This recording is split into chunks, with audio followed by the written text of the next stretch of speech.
primeiro de tudo, eu queria saber se alguém tem alguma dúvida em específico sobre a última aula. Eu vou fazer comentários sobre ela, mas se alguém já tiver alguma dúvida, eu já encaixo ela nessa introdução que eu vou fazer. Senão a gente começa do jeito que está aqui programado.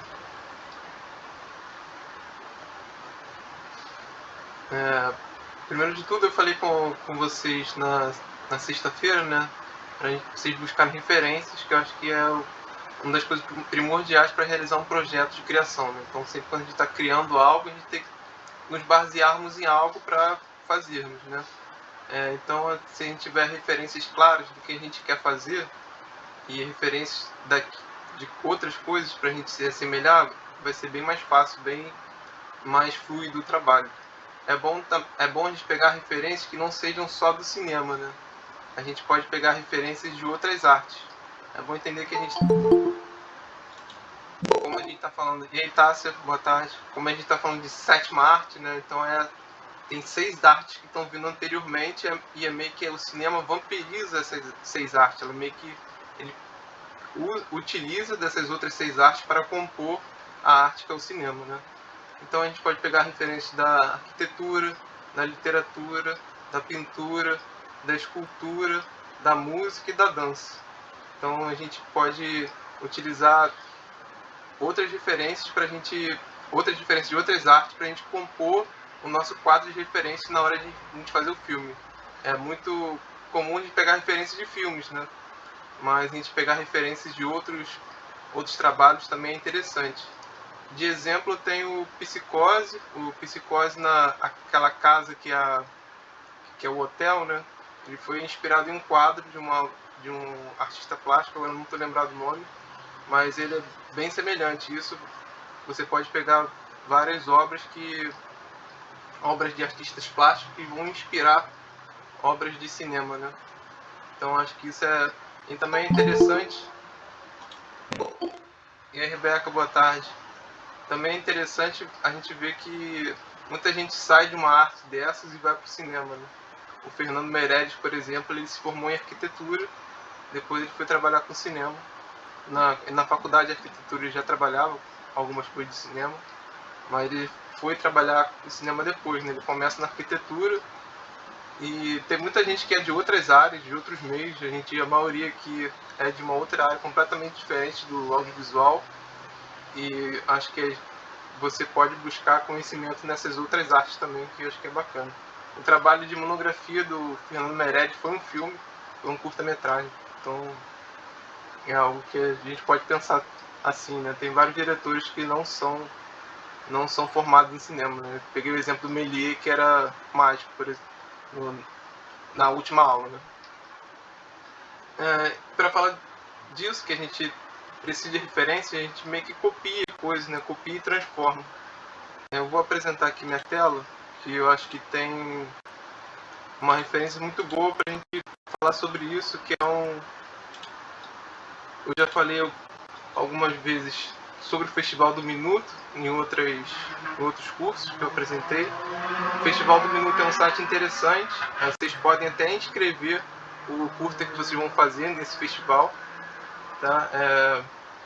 Ele tem várias temáticas, então se vocês quiserem entrar no site do Festival do Minuto, ele tem vários curta-metragens e não rola premiação em dinheiro, mas rola premiação de troféu, né? Você ganha troféu, você ganha um certificado, tudo mais, então é legal. E eles têm um curso completo de audiovisual, não é completo assim, né? Tem tudo, né? Mas que é até difícil ter tudo, mas é um curso bem maneiro assim de introdução, então quem quiser assistir. E essa aula aqui é interessante, que é a aula 5, que ela fala sobre remix, tudo é remix. O título da aula é uma referência, eu vou deixar aqui o link primeiro, não esqueci.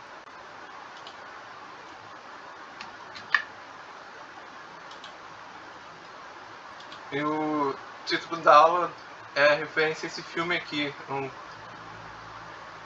Aí tem gente que pode caracterizar ele como média-metragem ou como curta-metragem, né? Vai depender da classificação dele. E ele é interessante que ele vai pegar várias obras que são meio que cópias de outras, né? Vai explicar esse processo criativo dentro do cinema, né? Dentro do meio assim artístico em geral, ele vai falar. Então é um curta-metragem bem interessante, então quem puder assistir, recomendo. Tá? Então tem essa lista aí do Festival do Minuto, que tem, além dessa aula, que é tudo remix, tem um curso aí completo com várias aulas, vários assuntos. E esse curta-metragem aí também, que é bem interessante, talvez ajude vocês nesse processo de conseguir referências, de quais referências seguir e tudo mais. Tá? Vou fazer uma rápida retrospectiva da última aula, que a gente viu que a gente está trabalhando com uma linguagem, né? A linguagem então traz diferença a uma mensagem que a gente vai passar, que tem a gente, que é o emissor, e a gente vai passar para um receptor, que é o telespectador, né? E é interessante que a gente está passando uma mensagem por meio de várias fotos em sequência, né? Que a gente viu que a linguagem cinematográfica advém de uma tecnologia, né? Que é a câmera fotográfica, e o vídeo nada mais é que são várias fotos em sequência. Então, além dos cortes de planos, de cortes de cena, a gente tem cortes dentro do próprio vídeo, né? A gente que não percebe. Então é função do diretor dar continuidade a esse algo que não é contínuo de origem, né? E aí a gente viu que nessa questão da continuidade tem uma sequência, né? Tem uma sequência de plano, uma sequência de cenas. E a gente viu que essas sequências têm significados, né? Então, você botar uma sequência A para uma sequência B vai gerar um significado. Assim como se botar uma sequência B para a sequência C, vai gerar um significado completamente diferente. Assim como se essas sequências estiverem separadas, se você só assistir só a sequência A, vai ser uma coisa. Se você assistir a sequência A mais a sequência B, é uma outra coisa. É o que a gente viu como efeito Kuleshov, né? E é interessante o diretor se atentar a isso, porque esses significados são meio que a base do cinema, né? Meio que a gente quer transmitir algo que tem algum significado. E isso vai para todo o meio audiovisual, né? Então, vamos dizer, um diretor do programa do Faustão, por exemplo. Então, tem alguém lá que vai se apresentar, um artista, então ele pode focar no artista, pode focar no Faustão e pode focar no artista. Então, essa sequência vai trazer algum significado. Vai ser diferente se ele focasse na artista, plateia e artista. Isso vai trazer um outro tipo de significado, tá? Então, isso é importante. Dentro da TV está sempre tendo esse trabalho. E como que a gente vai dar significância, como a gente vai dar significado à sequência de cenas. Eu separei uma cena aqui interessante. Eu não acompanho BBB, mas eu vi no Instagram uma sequência que eu achei bem legal. Para quem não acompanha BBB, tem acho que já até saiu, né? Tinha um casal na casa, que é o Arthur e a Carla, né? E eles eram personagens que o Arthur era um cara que não liga muito pra ela e tudo mais. Ele gostava muito mais da amizade dele com o Projota, né? E tem a Carla, que é uma mulher mais apaixonada, que meio que tá iludida. E essa cena traz muito do significado desses personagens, né? E como o diretor, naquela hora, foi feliz em trabalhar a sequência, né? Como ele montou aquela cena para dar esse significado desses personagens, né? Na cena também tem um Fiuk, que esse é o filho do Fábio Júnior. Vou apresentar aqui para vocês.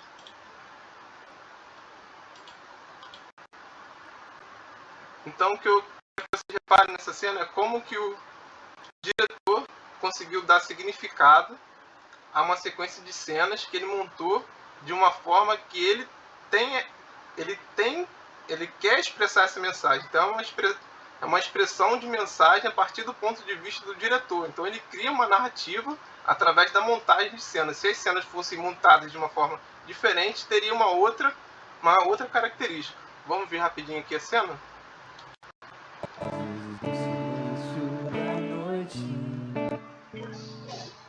Esse é o Arthur e essa é a Carla.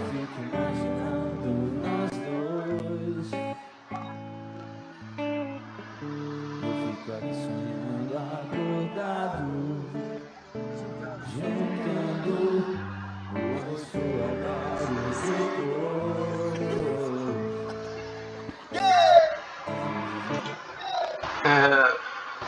Acho que vocês conseguiram ver aí, né? Então tem o. Deixa eu botar lá de novo. Deixa eu botar sem o áudio agora.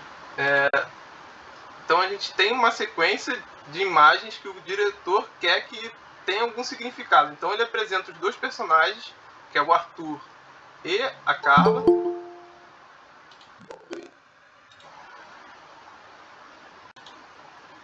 Boa tarde, Amanda.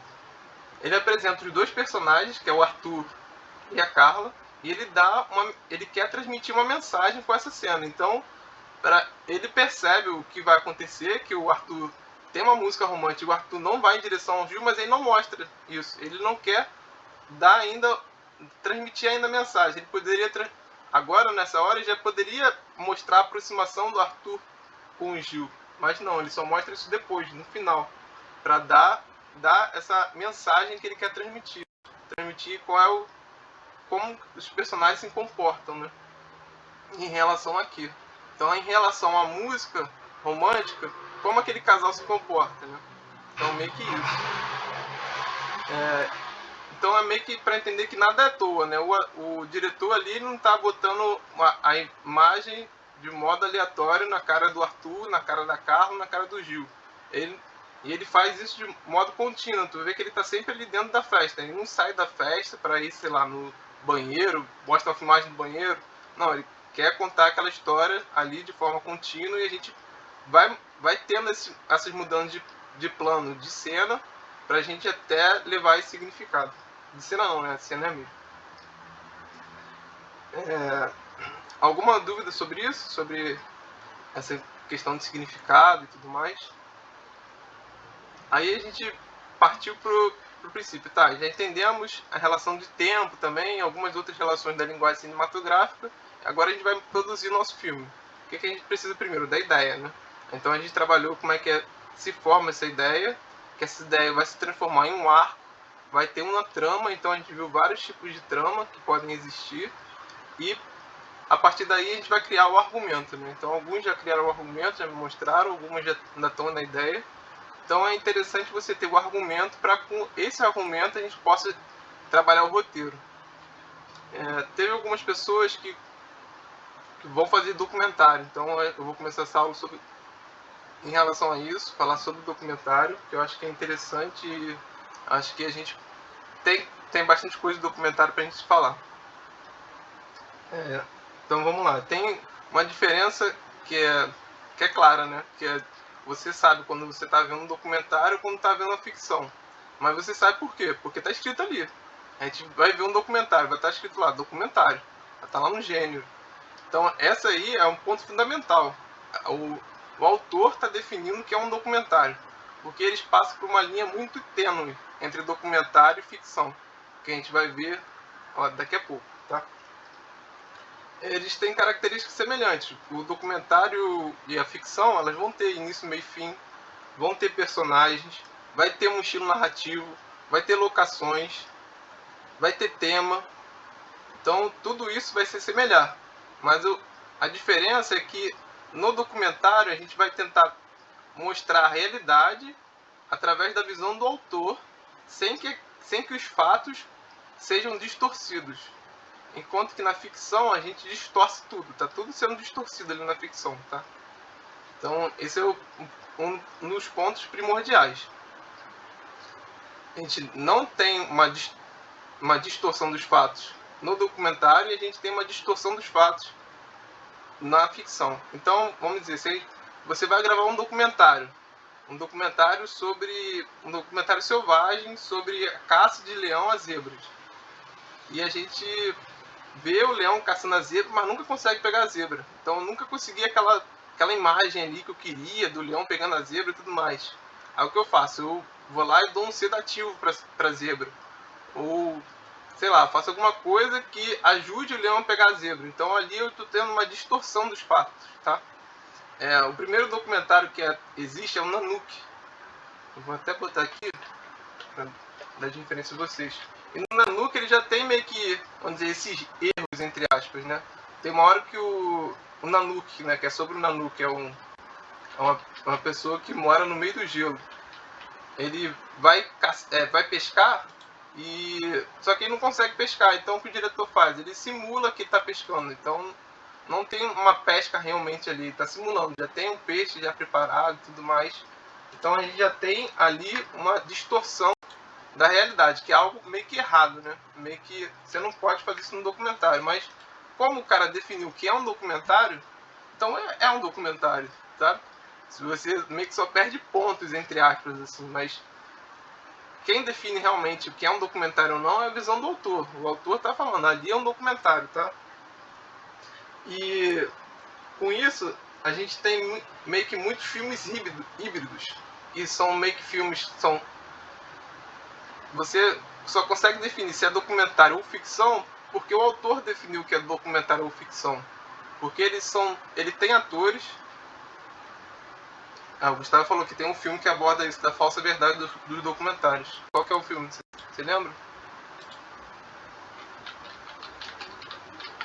É um filme do Noah Baumbach, sei lá como fala. Como Estão Jovens. No caso, um personagem no filme faz isso. Ele usa de várias ferramentas para conseguir gravar o documentário dele da forma que ele queria. Entendeu? Uhum. Entendi. Então, meio que isso aí é comum nos documentários, tá? Meio que mas é um artifício que não se deve usar. Não, você vai gravar um documentário no centro do Rio e você queria que tivesse alguém pedindo dinheiro ali na rua. Então você vai lá e fala para essa pessoa pedir dinheiro e tudo mais. Assim, nesse caso não tanto, mas você, vamos dizer assim, se você tivesse um ator para simular essa cena, tudo bem. Mas se você pega aquela pessoa e bota para pedir dinheiro, você já está meio que alterando aquele fato, aquela realidade, tá? Nos documentários podem ter atores também. Deixa eu botar um outro filme aqui. Esse filme tem na Netflix. O nome dele é Viagem Porque Preciso, Volto Porque Te Amo. É um filme que tem a estrela o Irandir Santos, que é o famoso deputado Fraga. É um filme curioso, porque se vocês forem ver, é um filme bem híbrido, assim. Muitas vezes você vai ver o filme e você vai ficar assim, pô, é um filme documentário, é um filme ficção, né? Se você ver sem ler nada, você meio que vai ficar perdido sobre isso. Mas, no caso, é mais uma ficção, né? Mas ele tem essa semelhança de um filme híbrido. A Raíssa falou, se o Doc omite um fato durante um tempo para levar a gente a pensar alguma coisa, mas no final conta a verdade. Isso é uma distorção também?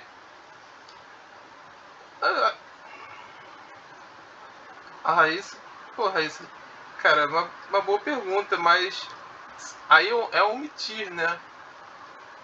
Omitir eu acho que não tem problema, acho que não vai depender muito do fato, né, agora, mas acho que assim, é uma meia verdade e uma meia mentira, né?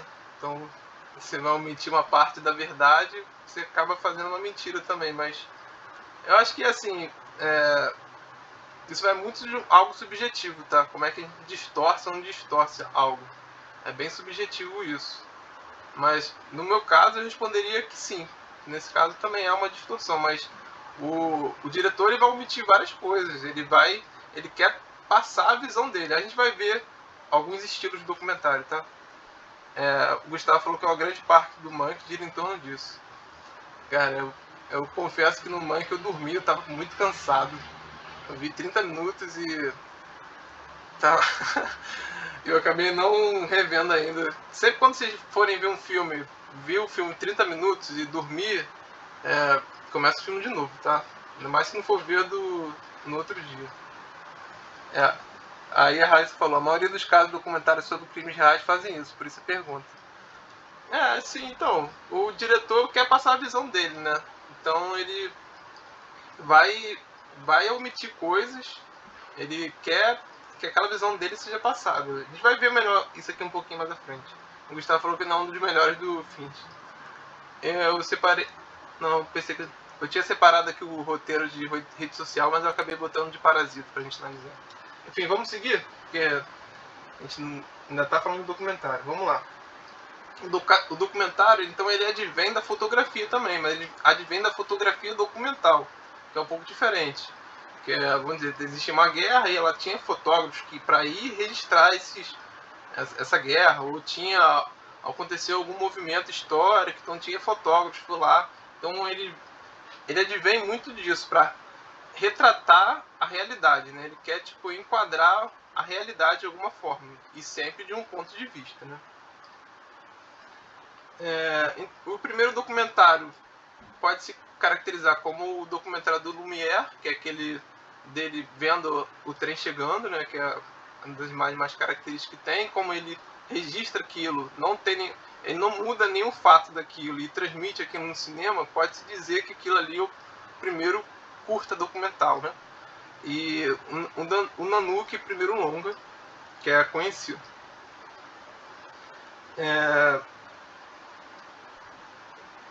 Deixa eu ver aqui se eu voltei, faltou alguma coisa. Ah, tá. E a gente pode ter simulações de cenas também, tá? Então, um documentário ele também pode ter atores para simular determinada cena. Então, eu tenho, sei lá, um registro histórico. Eu quero contar sobre a Guerra do Paraguai, ou sei lá, alguma coisa histórica. E aí eu pego descendentes daquela guerra, pesquisadores e tudo mais, mas eu quero ter uma cena, eu quero ilustrar uma cena no meu documentário, não quero ficar só nas palavras. Então eu posso pegar e ilustrar visualmente aquela cena com algum ator ou com animação, né? Uma animação é muito bom também. O documentário Amarelo, não sei se vocês viram na Netflix, ele tem muita animação, né? Então o recurso de animação é um recurso muito bom para você mostrar aquelas simulações, né? Aquelas coisas que eu quero, que eu tenho áudio, mas eu não tenho um visual, né? Só para falar de estruturação de roteiro, a estruturação do roteiro do documentário pode ser feita de duas formas, tá? Uma estruturação de roteiro normal, que a gente vai ver daqui a pouco, ou uma estruturação de roteiro mais de estilo jornalístico, que eu vou mostrar para vocês agora como é que é.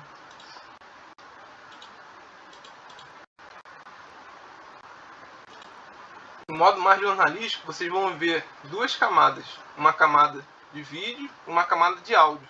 Eles vão estar separadas para você escrever tudo que você quer na imagem, todas as coisas que vão estar sendo transmitidas na imagem, todas as coisas que estão sendo transmitidas no áudio. Então, se eu quero... Aí, assim, roteiro de documentário é sempre previsão, tá? Sempre eu estou tentando prever o que está acontecendo na história. Eu nunca... O roteiro de documentário ele é sempre refeito. Todos os roteiros são sempre muito refeitos, né? Muitas vezes refeitos. A gente vai ver o roteiro de Estômago mais daqui a pouco. E ali já tiveram vários tratamentos, então todos os roteiros vão ter tratamentos, mas o documentário, a partir de cada filmagem, você vai ter uma nova composição. Você não sabe o que vai compor aquela imagem realmente, ou aquele áudio realmente. É uma expectativa. Você espera que naquele vídeo tenha a Central do Brasil com 5 pessoas pedindo dinheiro, com as pessoas andando na rua e um monte de ônibus passando. Aí no áudio eu vou botar o que eu espero que tenha. É um garoto pedindo dinheiro, passos de pessoa, buzinas, ônibus, então todos aqueles efeitos sonoros que eu quero. Se tiver uma trilha sonora também eu vou botar nesse áudio. Então ele é meio que dividido dessa forma. Vamos pegar um outro exemplo aqui também, tá? Esse aqui já está mais cara de documentário, esse aqui já está mais cara de jornalista, tá? Mas o principal é esse aqui. Você ter o vídeo, o áudio e ter a data e o local. Tá? Então, ele vai ter essa diferença. Eu nunca fiz um roteiro assim. Sempre eu faço um roteiro de forma que a gente vai ver, de uma forma mais normal, tá? Mas só para ilustrar. Se quiser fazer um documentário de uma forma mais de um modo mais jornalista, é assim: você separa em duas colunas, e uma coluna vai ter a imagem e outra coluna vai ter o áudio. Pode ser que seja mais simples para você fazer assim, e você pode fazer assim por dias, né? Então, hoje eu vou sair na rua e eu quero filmar tal coisa, então eu vou traçar qual a minha rota, o que eu quero de imagem, o que eu espero de som, tá? Então pode ser algo, vamos dizer assim, que você possa visualizar melhor, né, essa estrutura. Mas eu não uso, se vocês quiserem usar. Daqui a pouco a gente vai ver a estrutura normal, que vai ser a estrutura que a gente pode usar para documentário também. O documentário usa muito o que a gente vai ver também, voice over. Voice over está no roteiro como VO. É quando tem uma pessoa falando, mas ela não está em cena, tá? É uma voice off. A voice off pode ser voice over ou off screen. Voice over é quando a pessoa não está em cena e ela fala. Aí um narrador, por exemplo, a gente está vendo um filme de uma pessoa narrando, mas está passando uma outra cena de esse protagonista que está narrando não está em cena. Ou pode ser off-screen. Off-screen é quando aquela pessoa está falando, está narrando, você está ouvindo o áudio, mas ela está em cena, mas não está aparecendo na tela. Por exemplo, pode ser alguém que esteja no... Vamos dizer, alguém está falando comigo e está no banheiro, a gente está ouvindo aquela pessoa falando e daqui a pouco essa pessoa entra. Então eu tenho que deixar no roteiro quando a pessoa fala se ela está em cena ou não, né? Então sempre quando ela estiver em cena a gente vai escrever normal, quando não estiver em cena a gente vai botar VO ou OS. A gente vai ver isso mais pra frente também, mas é só para ficar claro. E no documentário a gente tem muito isso, tá? A gente tem muito essas vozes que não estão em cenas, até para narrar e para compor a cena. Um bom documentário para ver, e provavelmente vocês já viram, é Ilha das Flores. Deixa eu até botar aqui também o link. Ilha das Flores é um documentário que tem vários estilos, né?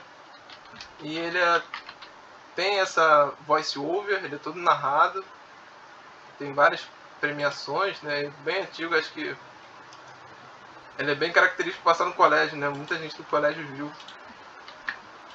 Então tô para botar aqui também para vocês. Tá? Alguma dúvida até aí? Alguém tem alguma pergunta? Senão a gente vai pro... Como a gente viu que nas tramas de ficção existem algumas tramas que a gente definiu como antitrama, não trama, arquitrama e mini-trama, a gente tem alguns modos de documentário também, alguns estilos narrativos, né? O primeiro estilo narrativo que eu vou falar é o modo poético. Ele enfatiza associações visuais, o ritmo e qualidades tonais. As passagens são descritivas e tem uma organização mais formal. É algo que assim a gente não tem. A entrevista, por exemplo, ou se tiver entrevista, vai ser de uma maneira muito poética, assim, tudo mais. A gente tem a visão do autor de uma forma mais subjetiva. Vamos caracterizar como uma filmagem mais experimental. Deixa eu pegar um exemplo para vocês. Esse aqui eu até anotei porque é difícil de falar. Deixa eu compartilhar a tela, fica melhor. Exemplo de documentário poético é esse nome aqui, que eu não vou conseguir falar. Uma Vida Fora de Equilíbrio, tá? É um documentário lindíssimo, muito bonito mesmo.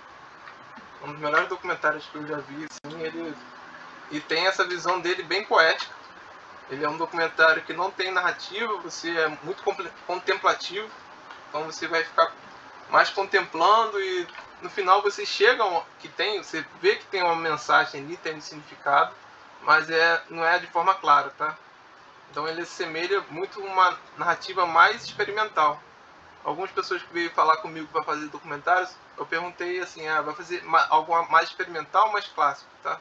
Então o modo poético já é algo mais experimental.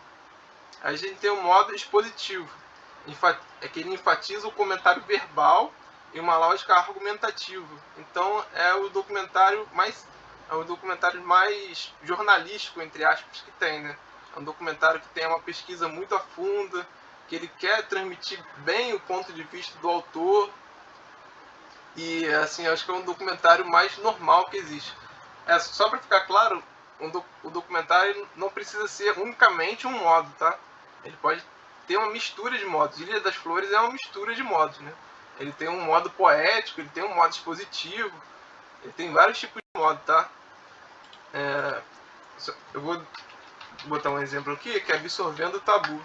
Absorvendo um Tabu é um filme que tem no Netflix. Vou deixar o link pra vocês. E o Absorvendo Tabu é isso, Pera aí, que eu não tô achando.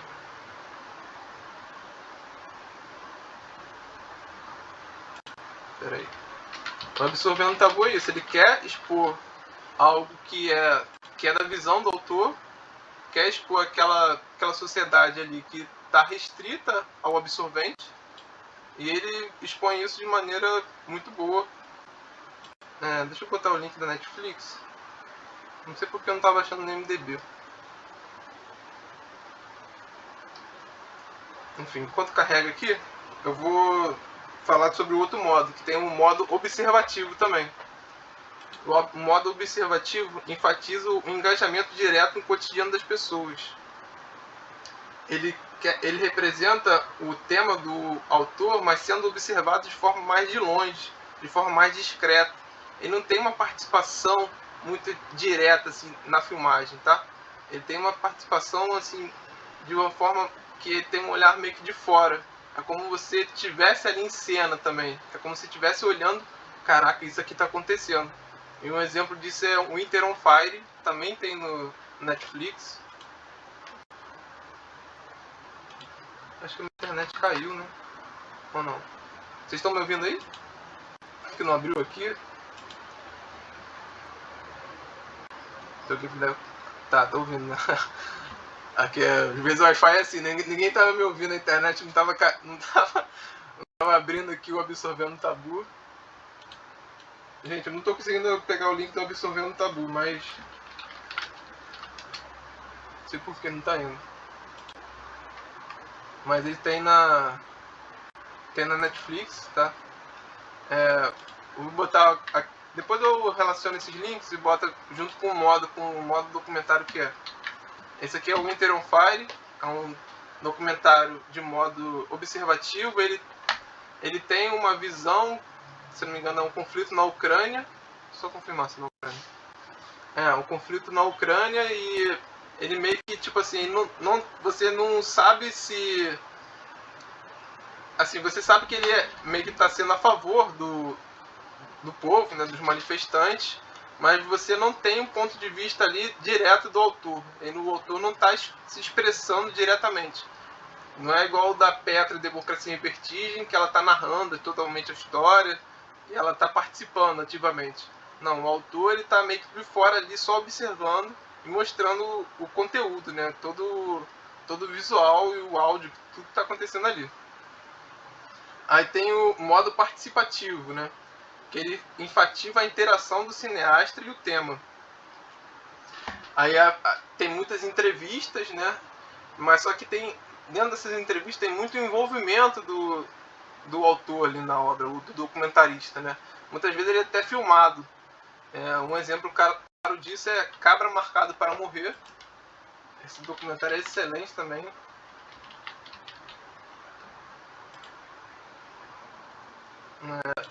Eu sempre estou esquecendo de compartilhar a tela. Vamos deixar minha tela compartilhada de uma vez? Aí eu boto o filme, esqueço e... tá, vamos lá. Aqui, ó, Cabra Marcado para Morrer. Esse filme é muito bom mesmo. Ele não é tão fácil de achar na internet, tá? Mas ele conta uma história do pessoal do Nordeste, mas que tem um intervalo de tempo muito grande, porque ele não consegue realizar a filmagem no ano. Então ele começa na década de 60 e retoma as filmagens na década de 80. Então ele tem um intervalo muito grande, ele consegue retratar muito bem essa mudança que tem de vida dessas pessoas, né? Então é um documentário bem interessante e, assim, eu gosto bastante dele. Acho que se fosse para assistir um desses aí, acho que era esse, mas os documentários que eu tenho falado aí eu gosto bastante de tudo, não é só para ilustrar não, tá? Mas vamos continuar. Então a gente parou, esse é o modo participativo, e a gente tem um modo também reflexivo. O que seria o modo reflexivo? Ele chama atenção para hipóteses. Ele quer pegar convenções que regem o modo de documentário e ele quer meio que, além dele pegar, aí ele pode partir para hipóteses de temas tá? Pode ser algo como Zeitgeist, ou algo que ele vai pegar um tema e vai partir para várias hipóteses. Não vai ter um fato ali, ele não quer retratar um fato, ele quer retratar hipóteses. Pode ser filmes que tem experimentações de ETs, ou algo assim, vida fora da Terra, tá? Então vai partir de hipóteses. E ele quer aguçar a consciência do espectador. Ele quer tirar o espectador para contestar a realidade. Ele quer que o espectador conteste essa realidade, tá? Ele não quer que o espectador concorde com ele, mas ele quer sim que o telespectador pelo menos reflita sobre o que é real e o que não é real, tá?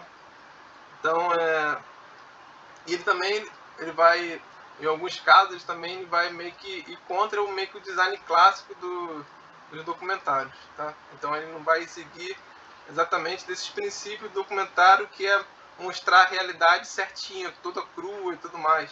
Ele vai partir por várias hipóteses e falar assim, ó, isso aqui pode ser real também, isso aqui pode acontecer, isso aqui já aconteceu.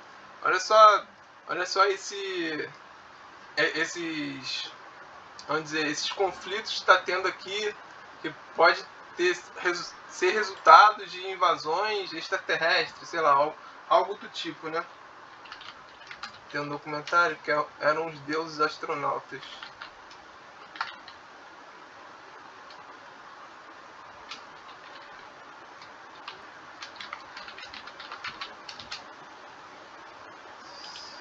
Não lembro se é esse aqui ou de baixo. Peraí.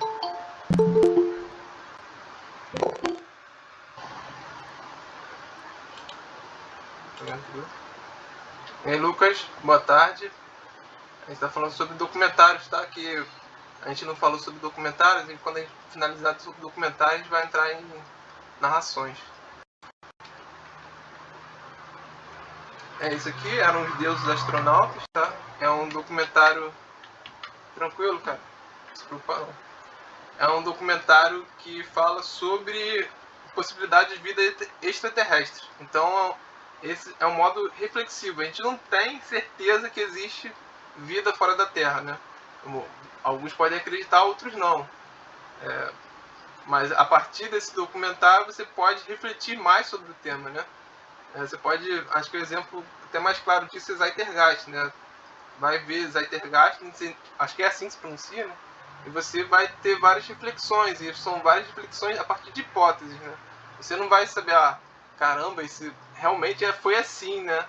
Mas ele vai dar um argumento, vai explicar de forma argumentativa, de forma que você talvez concorde com ele, ou no mínimo vai te fazer refletir, né? Será que realmente é essa a realidade?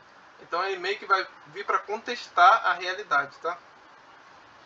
Vamos para o último, que é o modo performático. O modo performático, ele é meio que assim mais difícil de você conseguir reproduzir, porque ele enfatiza muito um modo subjetivo ou um modo expressivo do autor, né? Então ele o autor vai pegar aquela realidade meio que assim, ele vai tentar expressar ela de uma forma tão autoral, tão da visão dele, que ele fica numa linha muito tênue. Será que isso aqui é documentário ou isso aqui já é mais uma ficção? Ele vai pegar aquele tema ali que ele tem e vai tentar mostrar aquela realidade de uma forma muito mais meio que assim, meio que um poético 2.0, né? Ele vai transformar aquilo de uma maneira ou que vai ficar muito subjetiva ou que vai ficar muito expressiva, tá? E ele, assim, aí... Espera que tem mais gente. E aí, Marco, boa tarde. Então, assim, é meio que mais difícil você conseguir reproduzir um filme desse, mas assim, quando você consegue, é algo bem fantástico. Vou dar uma sugestão de filme aqui, que é Maranhão 66, do Glauber Rocha. Eu acho que isso aqui é um modo performático. Esse filme do Glauber Rocha, ele é contratado para fazer meio que uma reportagem, um documentário, né? Mas um documentário mais meio que naquela questão mais jornalístico, mais expositivo, né? Do Sarney. Ele quer que mostra o Sarney na sua posse de governador. Tranquilo, Marcos? Se preocupa não. A aula está sendo gravada, tá? Só para lembrar, ele vai ficar disponível no YouTube. Então, quem perdeu algum pedaço, quer rever, durante a semana eu posto lá, mando no e-mail e mando no grupo também do WhatsApp. Quem não estiver no grupo do WhatsApp, uma boa também para a gente marcar as reuniões de sexta-feira, ou também para tirar alguma dúvida. Eu jogo alguns links lá também, então se eu lembrar alguma coisa, eu estou jogando lá. Enfim, voltando ao documentário, né? Esse Maranhão 66, o Glauber Rocha, ele pega aquela posse ali, ele fala, aí o Sarney contrata ele, né? Ele fala, não, claro, vou fazer. Aí ele pega aquele trabalho que ele tem, né, e transforma algo que é totalmente diferente do que o Sarney queria, né? O Sarney nem paga ele acho que nem cobra o Sarney, né? Porque ele faz algo totalmente diferente e ali tem algo muito de um modo performático, né? Eu acho que também aquele do Divo Cavalcante, que eu já mandei para vocês na primeira aula, também é desse modo performático. Depois eu vou separar por links, eu vou botar cada modo e vou botar cada filme, vou mandar no grupo para vocês, para ficar mais claro. Mas alguém tem alguma dúvida em relação a isso, desses documentários? Quer falar alguma coisa?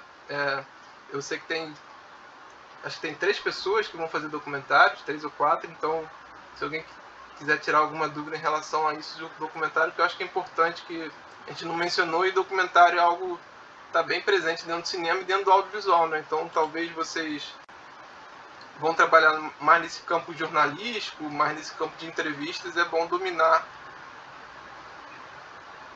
O Diogo falou que tem os mockumentaries também, né? Que é mockumentaries, que é tipo, são documentários que fingem ser documentários, né? Tipo Atividade Paranormal, Bruxa de Blair, esqueci outros que tem, mas se você quiser mais exemplos.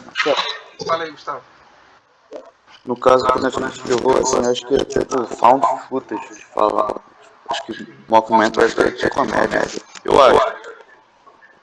Vou até conferir isso aqui. Mas eu acho que, assim, o que eu conheço é assim, né? Que até quando eu assisti aula sobre documentários, o cara deu como justificativo o mockumentary.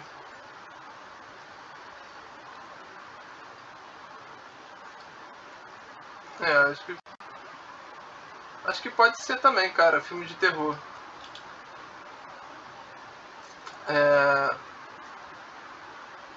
Spinal Tap, né, que você falou.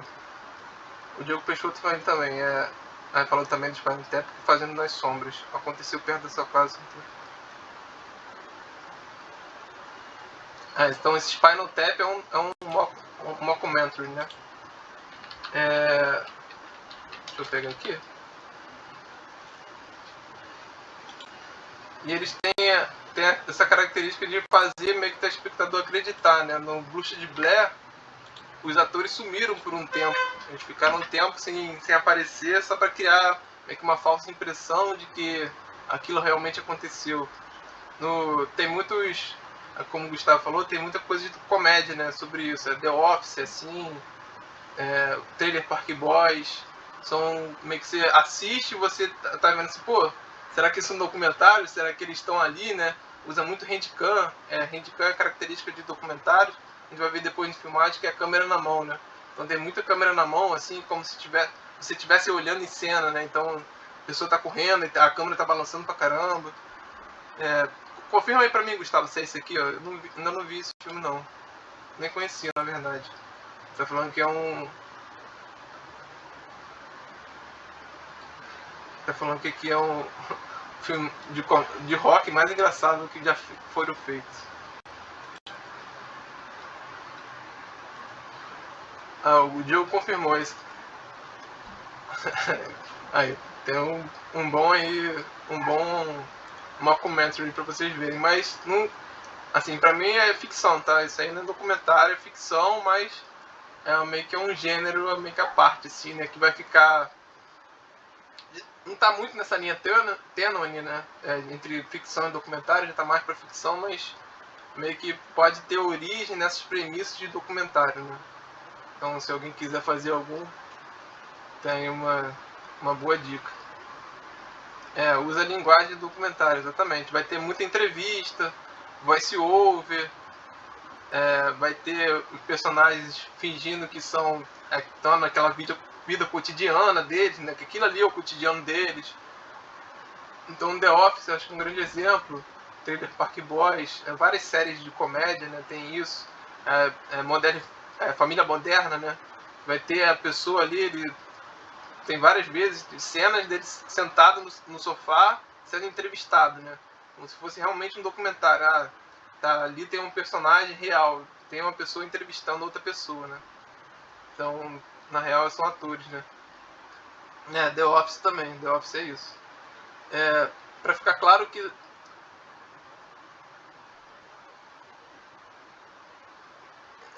aqui o Gustavo falou que achou filmes perdidos, né? Que é na tradução. É um gênero de filme surgido nos anos 80. Trata-se de um filme se passando por um documentário filmado com uma simples câmera de filmar. Muitas vezes utilizado para filmes de terror, até hoje o estilo faz sucesso. É mais para terror, né? Então, eu nunca ouvi essa expressão, cara, sinceramente, mas eu só tinha ouvido essa mockumentary, nunca tinha ouvido esse found footage. Não sei se tem diferenças, se esse é usado para mais para terror e o outro é mais para comédia. Mas eles seguem o mesmo princípio, né? Fingir que é um documentário. Acho que é por causa da palavra mock, que em inglês é mais pra zombar, pra zoar. Então acho que o mockumentary é direcionado pra comédia e o found footage mais pro terror, mas é basicamente a mesma coisa que faz, né? Fingir que é um documentário. Sim, entendi. Então, uma boa explicação aí, não conhecia, mas quem quiser, então, pra ficar diferenciar mais ainda, né? Então pode ser isso, né? O found footage vai ser algo mais pro terror e o mockumentary vai ser mais pra algo de comédia, né? Enfim, alguém tem mais alguma dúvida em relação a documentários? Lembrando que nesse caso são atores, mas tem atores também em documentários, tá? No Ilha das Flores tem ator que tá lá fazendo as cenas, né? Aí o que difere do Ilha das Flores não ser uma ficção, né? Apesar de vai ter uma atriz lá pegando molho de tomate, botando no saco e indo até a casa dela, que não é a casa dela e tudo mais. Eles não alteraram as locações, né? As locações são aquelas mesmo. Eles só não quiseram utilizar como protagonistas pessoas locais. Utilizam também pessoas locais, mas eles utilizam atores também para simular coisas que são reais, né? Então eles querem simular os fatos que ali acontecem. Então, documentário podem ter atores, podem ter atuações, podem ter um roteiro, pode ter roteirozinho, mas eles querem transmitir os fatos, tá? Eles não querem. Aí vai ficar naquela coisa muito subjetiva também, né? Que a Raíssa, acho que chegou a perguntar, se eu não me engano, foi a Raíssa. Falou assim, aí como é que a gente vai definir quando está alterando ou não a realidade? Foi algo assim que ela falou, né? Então é algo muito subjetivo. Então, para a gente fechar, documentário, o autor define que é um documentário, tá? Ele vai seguir essa linguagem mais específica de documentário, mas ele vai ter essa visão que, isso aqui que eu quero fazer um documentário, então as pessoas vão enxergar como um documentário. Se alguém tiver mais alguma dúvida, senão a gente segue para roteiro. A gente vai falar especificamente de roteiro já. Também só uma última diferença que a diferença de roteiro para jornalismo, né? Roteiro, documentário para jornalismo. O jornalismo ele segue muito a tendência da mídia, né? Do canal. Então, o jornalismo da Rede TV é uma coisa, e o jornalismo da Globo é outra coisa. E se eu for fazer uma matéria jornalística para o SBT, vai ser diferente. Eu vou ter que seguir nas linhas que eles querem. Mas se eu for fazer um documentário, vai ser na minha linha. Então, tem muito dessa visão autoral, né? O diretor vai ser totalmente diferente, né? É a linha editorial que fala, né? Isso, exatamente. Vai ter a linha editorial. Cada canal ou jornal tem uma linha editorial que você vai ter que seguir. Então, ele meio que é preso a essa linha, né? Então, a visão autoral do documentarista para fazer um Globo Repórter é diferente do que para fazer um documentário, mesmo que o tema seja o mesmo. Ele vai ter que seguir a linha editorial se for fazer algo jornalista, ou se ele for fazer um documentário, ele pode utilizar qualquer um daqueles modos lá que a gente acabou de ver e vai ficar tudo bem. Tassi falou aqui, ó. Professor, tem um documentário chamado Lista Extraordinária do Muniz. Depois da sua explicação sobre os modos, pergunto se é possível construir em 2 modos, por exemplo, uma abordagem mais poética e de modo participativo, por exemplo. Sim, com certeza, Tassi. A maioria dos documentários tem esses 2 modos, tá? Tem mais de 2 modos, sei lá. Meio que isso aqui é pra gente se guiar e pra gente tentar definir como que a gente quer. Você pode definir, eu quero uma abordagem poética e participativa. Então, você vai trabalhar nessa visão, né, com essas referências. Você vai buscar referências de documentários que são mais poéticos e documentários que são mais participativos. Mas a maioria dos documentários não se define só por um modo ou outro. Eles têm meio que, isso aqui tem uma expressão maior dentro desse documentário. Mas tem documentários que, sim, vão utilizar de 2 modos, 3 modos. Tá? O Ilha das Flores é quase todos os modos. No Ilha das Flores você vê ali, tem algo expositivo, tem algo participativo, tem algo poético, então ele vai misturando tudo e sai algo maneiro, né? Só beber uma água rapidinho.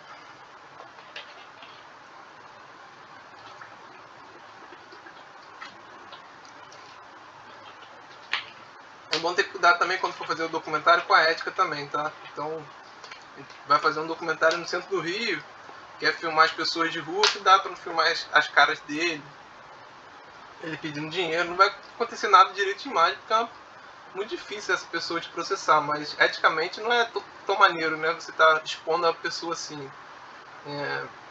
Vai entrevistar alguém, a pessoa começa a chorar, você não vai dar close no choro dela, tá? É algo mais que tá até algo mais jornalístico, né? Tem muitos jornais que usam esse fator mais sensacionalista. Então, quando você for fazer um documentário, tente não ir para esse lado, tá? Nem tente, tipo assim, a pessoa começou a chorar, não quer desligar a câmera, continua ali filmando, mas não vai dar um close nela, tá? O ideal seria até cortar essa parte, mas faz sentido para você ter aquela pessoa chorando? Deixa a pessoa chorando, mas vê se tem esse consentimento dela. Ó, você quer aparecer nesse filme chorando? Você quer aparecer dessa forma e tudo mais? Cuidado com esse lado ético quando for fazer o documentário, né? Porque é muito fácil é uma linha muito tênue, né? Também do sensacionalismo, né? A gente vai até a que ponto a gente quer se expressar e não ser sensacionalista, né? Eu acho que, vamos dizer, o filme do Di Cavalcante, do Glauber Rocha, é filmando o enterro dele, né? Então, como é que eu vou fazer isso de uma forma que não seja sensacionalista, né? E como é um grande amigo dele, ele faz de uma forma muito respeitosa, né? De algo que ele quer vangloriar o amigo dele que se foi. Então, acho que você tem que ter meio que um pouco desse... É um senso, né? Tipo, isso aqui vai prejudicar a imagem da pessoa que tá me ajudando, né? Essa pessoa se dispôs a aparecer, ou eu estou filmando ela de uma forma mais observativa, né, mais de longe, mas se ela tá ali, eu estou filmando ela, eu não quero que ela saia prejudicada, né? Eu quero fazer um trabalho decente, um trabalho legal que não vai ferir a imagem de ninguém. Então acho que isso é importante também a gente entender, né?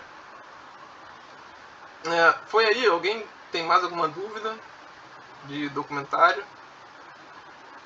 Senão já vai para roteiro. Vamos começar o roteiro que já são 5, né? Caraca. Vamos lá.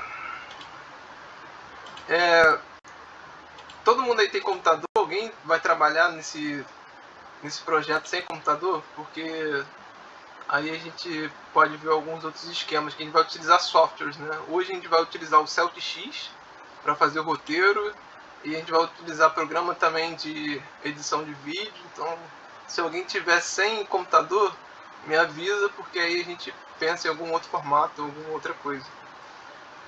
Lembrar que o formato de roteiro tem uma formatação própria, tá? Então é diferente do argumento, que no argumento a gente viu que era mais um conto. Quando a gente for fazer o roteiro, a gente tem uma elaboração um pouco diferente. Esse aqui é o programa, tá? O nome dele é CeltX. Vou escrever aqui. ou Celtics, não sei, depende de como a pessoa fala. Eu falo Celtics, né, mas tem gente que vai falar Celtics. Então, depende do jeito que a pessoa fala. Esse programa aqui é muito bom porque você não vai ter trabalho com formatação do roteiro. Você tem ele todo formatado aqui, você vai conseguir fazer a formatação dele perfeitamente aqui, e ele é muito simples. Quando você abrir ele, você vai clicar que você quer fazer um filme, e ele vai abrir assim, tá? Ele abre assim, tipo, aqui é meio que o principal comando dele. Você vai caracterizar o que você quer. Se você quer que seja o cabeçalho, se você quer que seja ação, personagem, diálogo, rúbrica, transição, plano e texto. Então tem todos esses formatos aqui para você botar, para você iniciar o seu roteiro. Então todo roteiro inicia com cabeçalho, tá? Então a gente vem aqui e sempre escreve primeiro qual é a cena, se é cena 1, cena 2, cena 3, cena 4, aí vai dependendo. Eu sugiro fazer isso aqui só no final, você numerar qual é a sua cena, porque senão ele pode ficar... Senão você vai fazer a cena 3, aí você vai ver que quando você estiver na cena 60, aquela cena 3 encaixava com uma cena 4 que você não criou ainda, e você vai ter que alterar toda a numeração numérica, toda a numeração do roteiro. Então acho que é importante você botar só isso no final, tá? Mas como aqui a gente já está fazendo, não tem problema. Aí a gente começa sempre com interior ou exterior, que a gente vai definir como int ou est, tá? Então a gente vai definir qual é a locação que a gente está trabalhando. Isso você já vai ver no argumento, né? Então o seu argumento começa falando que tem um personagem tal no interior de um hotel, a gente vai botar interior hotel, tá?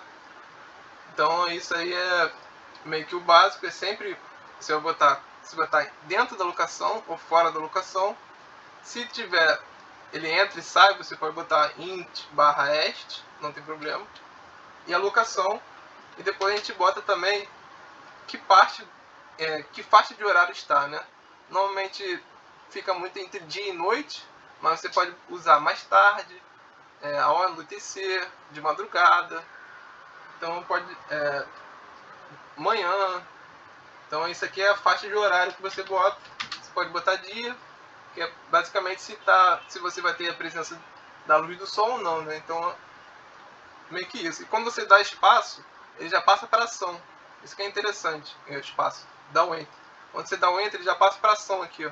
E a ação é tudo que aquilo está descrito dentro do roteiro. Então interior do hotel, aí a gente pode botar vamos dizer, sempre quando aparece o primeiro personagem a primeira vez, você bota ele em letra bastão, especifica pelo menos a idade dele, você pode especificar mais coisas.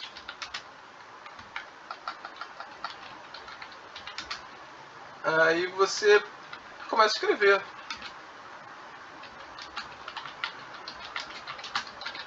Aí quando você quer escrever o nome de algum lugar, você bota em letra bastão também, até para especificar que aquele local é interessante. E vai escrevendo, né? Vamos dizer que o Carlos quer falar alguma coisa. Então na linha de baixo o Carlos já vai falar alguma coisa. Então você vai botar em diálogo. Aí você vai botar Carlos. Peraí. Botar em personagem. Bota Carlos. Aí quando você botar pra baixo ele já vai pra diálogo. Aí vamos dizer. Hoje está um lindo dia.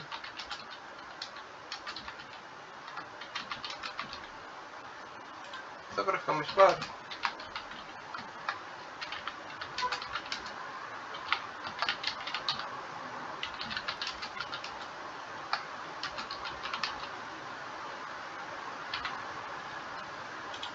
Aí a gente pode caracterizar aqui, ó. Eu já botei para baixo, ele já foi para outro personagem. Aí pode ser atendente, a recepcionista, né? Recepcionista. Aí já vai pro diálogo. Aí fala assim. Aí aqui já continua diálogo. Ah, não quero continuar diálogo, quero mudar para ação. Aí já vem para ação. Ah, não, agora vai ser uma outra cena. Ah, cabeçalho.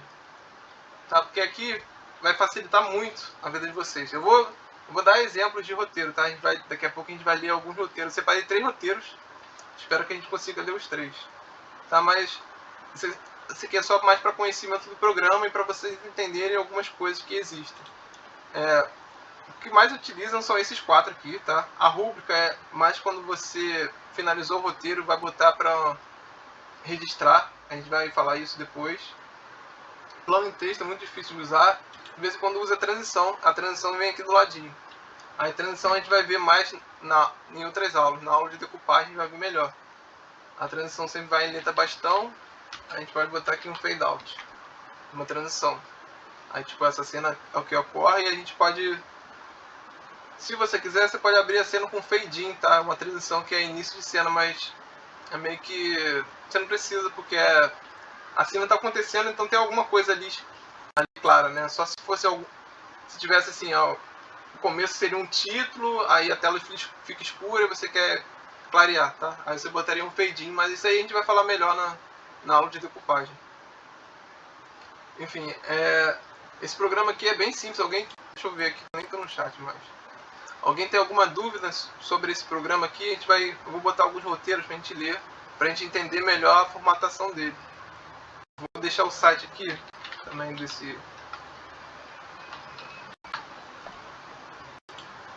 para vocês baixarem. Eles têm 30 dias grátis, não, 14 dias grátis, tá? Você pode usar ele no modo online também, que ele é gratuito. E tem algumas formas que você utiliza o YouTube que você consegue ele de forma grátis, né? Aí, se alguém quiser usar...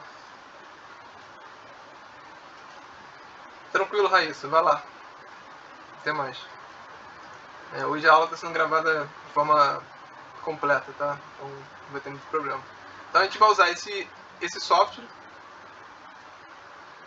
E a Rebeca está perguntando se tem para Linux. Deixa eu ver. Cara, agora essa pergunta...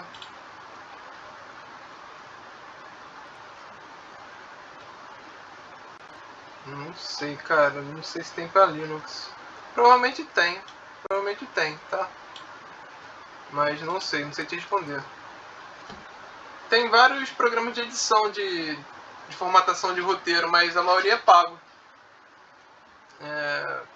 Eu tô esquecendo agora do outro que tem. Dá pra se fazer no Word isso também.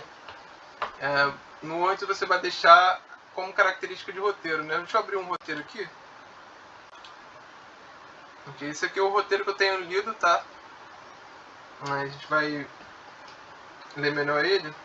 Deixa eu botar o do... seguir aqui. Esse aqui eu vou mandar pra vocês, esse roteiro. É o roteiro do Estômago. Ele foi transformado em livro, então ele é bem legal, que ele é todo ilustrativo. Eu vou mandar esse link pra vocês depois, pra vocês baixarem ele. Mas ele é muito fácil de baixar na internet. Você bota roteiro, Estômago, PDF, e você vai achar ele. Então ele é legal, ele é transformado em livro e tem... Bacana que ele tem alguns comentários, assim, algumas coisas dos roteiristas, né? Que foram 3 roteiristas. O roteiro base foi de um conto do Lusa Silvestre, que ele já tinha. O Marcos Jorge é o diretor, se não me engano, e a Cláudia é a produtora. E eles 3 montaram juntos o roteiro do Estômago. Acho que a maioria já deve ter visto, né? Esse filme.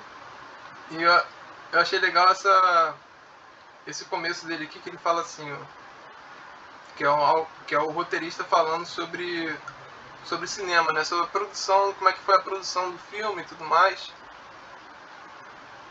E ele fala assim, ó.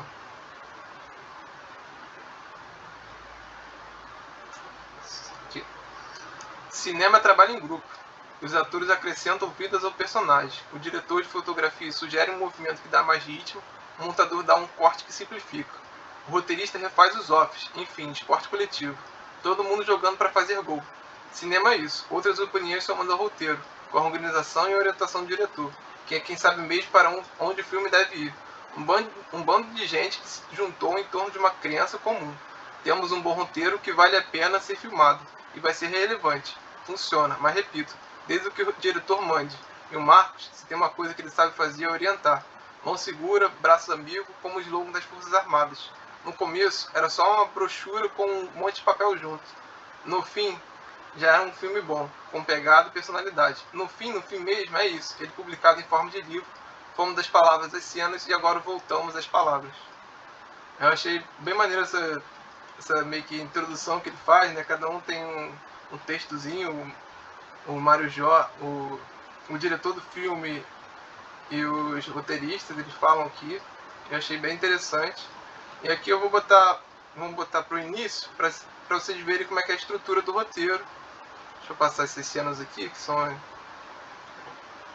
os depoimentos da galera e tudo mais. Tá. Aqui a gente entra no começo do filme, tá? Então, começa com tela preta. Então, a tela toda preta. Nonato em off-screen. Então, OS, off-screen, tá? E ele fala, Gorgonzola. O queijo Gorgonzola tem esse nome por causa da cidade. Lá onde foi inventado, na Itália, ali perto dos Estados Unidos. Aí começa. Primeira cena, interior, cela, dia. Fade in. Aqui ele botou as transições no meio, tá? Mas normalmente é do lado.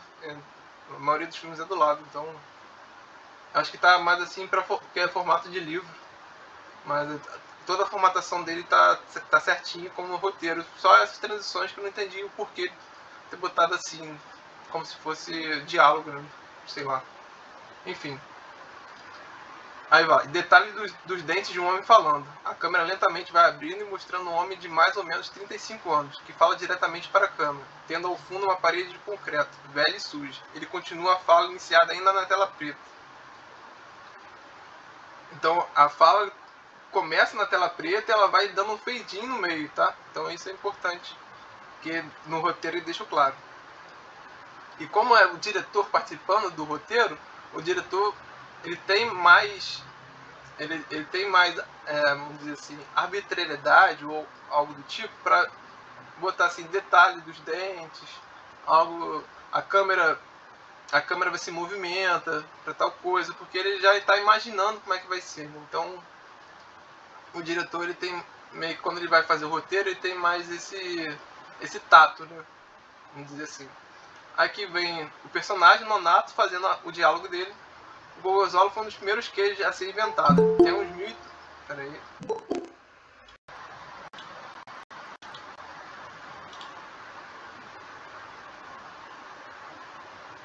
O Diogo tinha falado aqui, o estômago é inclusive um curto que virou longa.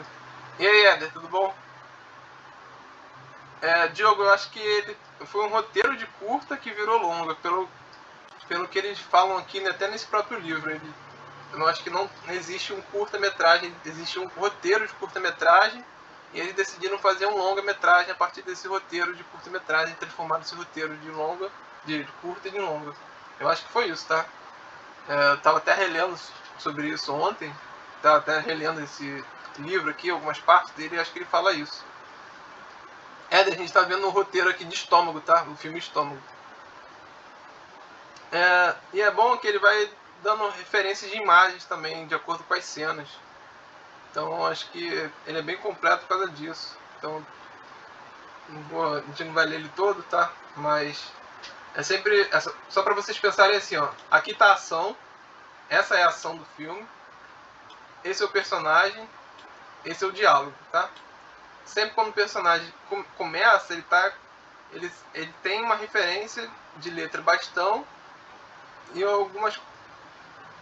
Aqui no Nonato não foi apresentado ainda, né? O Nonato não é apresentado, mas normalmente tem uma apresentação, tá? Pelo menos da idade da pessoa. Aqui, ó. Aqui o Bugio não tá com letra bastão, mas ele tá representado como um negro forte, tá? Enfim. Aí é que ele vai dando várias referências de imagem, vai ser bem legal, esse roteiro é muito bom. Deixa eu só botar em outra cena aqui, quando vai pra... Aqui, ó, cena 2. Aqui já foi pra cena 2, tá? Aí como é que é a cena 2? Sempre caracterizado pelo número da cena, se é interior ou exterior, a locação e a faixa de horário, tá? Então aqui está sendo na noite, então vai ter pelo luar ali. Se você quisesse botar, se fosse muito importante, na madrugada, pode ser na madrugada, pode ser qualquer outra coisa. E aqui, ó, primeiro a gente viu o off-screen, né, que é OS. Agora a gente tem um voice-over. Aqui é o Nonata narrando a história e não está presente na cena. Na primeira vez que a gente viu o OS, ele tá ali na cena, ou ele estava em algum outro cômodo, alguma outra coisa, e ele tá aqui no... E aqui ele aparece novamente, mas ele aparece com voice-over, é ele narrando a história, ele não tá em cena. Aqui já tem cena do ônibus na rodoviária, então ele não tá aparecendo em cena, tá? Alguém perguntou alguma coisa? Deixa eu ver ali. O diretor de fotografia filma de acordo com a orientação do diretor, ele tem controle de onde a câmera vai na cena. Então, na próxima aula a gente vai falar sobre decupagem. O diretor de fotografia e o diretor, antes de começar a filmagem, eles vão decupar todo o roteiro. Eles vão transformar o roteiro, eles vão visualizar aquele roteiro em imagens, né? Então ele vai ver assim, ó, a gente vai ver quais são os planos, quais são... o storyboard não é um storyboard. O storyboard vem junto com o roteiro, tá? Eu vou até trazer um roteiro meu, até esqueci de pegar, vou trazer um roteiro meu que tem storyboard. O storyboard é, assim, é mais com o roteirista até, né? Nem com a mais... Acho que o storyboard... Agora eu não sei, cara, se o diretor de fotografia trabalha com storyboard. Não sei dizer. Mas o que é o storyboard, tá? Pra quem não sabe. O storyboard é o desenho da cena, tá? Ele vai ver no roteiro tal cena. Então, eu imagino essa cena desse jeito. Aí, se é o diretor de fotografia que faz, eu não sei, porque normalmente sou eu que faço tudo, né? Mas eu acho que acho que sim, cara. Acho que sim. Na verdade, eu acho que sim. Acho que o diretor de fotografia participa do storyboard. Mas decupagem é outra coisa. Decupagem você vai imaginar aquela cena e vai escrever quais são os movimentos de câmera que tem naquela cena. Aí você passa isso para uma pessoa que vai fazer o storyboard. Aí vai ser alguém que está meio que nas artes ali. Vai ser alguém de artes visuais, alguma coisa assim. O diretor não desenha, tá? O diretor de fotografia não é um diretor normal. Eles pegam aquele roteiro e botam como é que eles imaginam que seja filmado. Aí você pode ter quando é um filme grande, vai ter o storyboard, né? Mas curta-metragens, assim, a maioria não tem nem storyboards. Talvez nem longa-metragem, alguns tenham storyboard, mas storyboard é algo que vai ter alguém desenhando, né? Alguém vai ler o roteiro, vai ler a decupagem e vai desenhar aquilo, com a orientação do diretor. Aí não sei se tem um diretor de fotografia. O diretor de fotografia está participando da decupagem, que é você imaginar, vamos dizer assim, a gente tem uma cena, vou pegar aqui uma cena do filme, ó. Aqui eu estou compartilhando minha tela? Tô, né? De um ônibus coberto de poeira estão descendo várias pessoas aparentando cansaço por aquela que parece ter sido uma viagem extremamente comprida. Muitos homens, muitas mulheres carregando crianças no colo. Aí o que o diretor de fotografia e o diretor geral vão fazer? Eles vão pegar assim, ó, aqui eu quero um plano geral com movimento de câmera do Alim até o... Aqui vamos dizer que o Nonata aparecesse, tá? Que não está aparecendo, mas se o Nonata aparecesse, até um close no Nonato. Mas isso a gente vai ver mais na próxima aula, tá? Mas é isso que o diretor de fotografia junto com o diretor faz. Aí o storyboard é isso desenhado. Se você antes de filmar, você pode ter esse storyboard para te dar uma orientação ainda mais clara. Tá? Ficou claro? Eu nunca nem tinha pensado nisso, quem fazia o storyboard. Eu tenho um storyboard de um roteiro meu, mas foi uma pessoa de belas artes que fez, não foi um diretor de fotografia. O diretor de fotografia participa mais da decupagem. Vou botar. Vou ver se eu trago no próximo encontro, tá? Vamos lá, eu preparei outro roteiro aqui pra gente ver. Primeiro que já estava aqui. Esse roteiro aqui que eu tenho lido agora, 3 anúncios para um crime, tá? Roteiro excelente. Procurem roteiros que ganharam Oscar ou roteiros que têm alguma premiação. Ou roteiros bons também. O roteiro Cidade de Deus é muito fácil de achar também. A gente trabalhou com ele no último curso que teve. O roteiro Cidade de Deus é muito bom também. E é bom também, para vocês verem, por exemplo, no roteiro de Cidade de Deus, as falas estão muito diferentes do que foram na realidade filmados, né? Porque o roteiro de Cidade de Deus contou com muito ator que não era muito experiente. Eu não sei se qual o orçamento de Estômago, qual o orçamento de Cidade de Deus, mas acho que Cidade de Deus devia ter um orçamento até menor. Então eles não tinham muito não tinha muita verba e tudo mais, e talvez não tivessem muito tempo de filmagem. Então tem muita fala do roteiro de Cidade de Deus, que é bem diferente do contexto das palavras assim que eles falam, mas o contexto é o mesmo. Se você ver o significado que está ali é o mesmo. O cara fala, em vez de falar tudo bem, falar como vai, não tem problema. Não precisa ser rigorosamente igual, tá? O roteiro não precisa seguir assim, tá igual. O roteiro é um guia, até para os atores também. Então os atores não precisam fazer a decoreba certinho de todas as palavras que estão no roteiro. Não. O ator tem que entender o roteiro e fazer interpretar daquela maneira. O Marco perguntou se as falas estão mais formais no roteiro. Não, no roteiro fala do jeito que deveria ser dito pelos atores. Se for algum presidiário falando gíria, como no caso do Estômago, vai estar lá escrito como gíria, né?